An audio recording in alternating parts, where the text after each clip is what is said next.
Nagpainit na ako ng mantika. Ipiprito ko muna itong isda. Ito ay binabad ko na sa asin at paminta.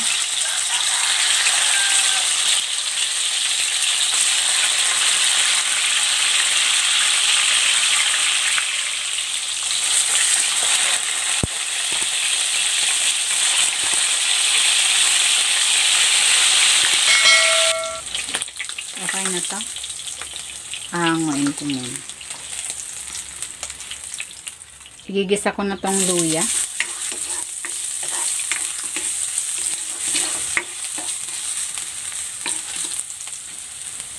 Ang bawang.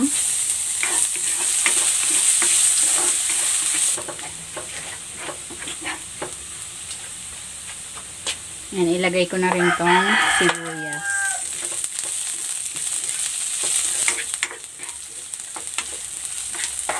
At itong kamatis, lagay na rin natin.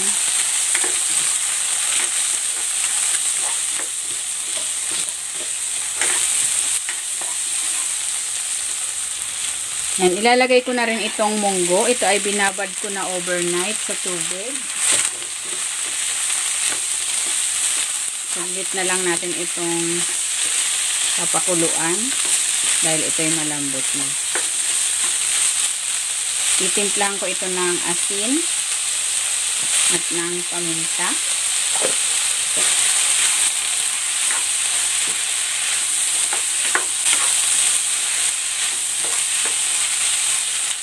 Maglalagay na ako dito ng tubig.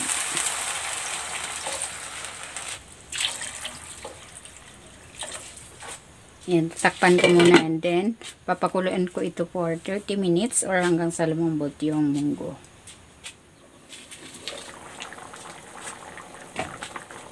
Ayan, ito na yung munggo. Malambot na. Ilalagay ko na dito uli yung isda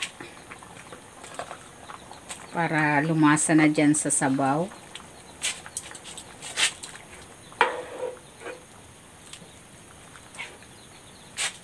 Maglalagay ako dito ng konting patis, pampalasa. Pwede kayong maglagay ng mga pampalasa of your choice.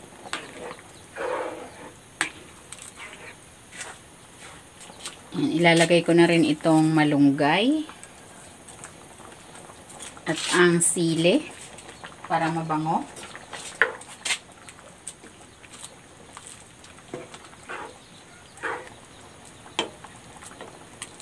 Ayan, luto na itong ating ginisang munggo na may pritong isda. Hahanguin ko na ito.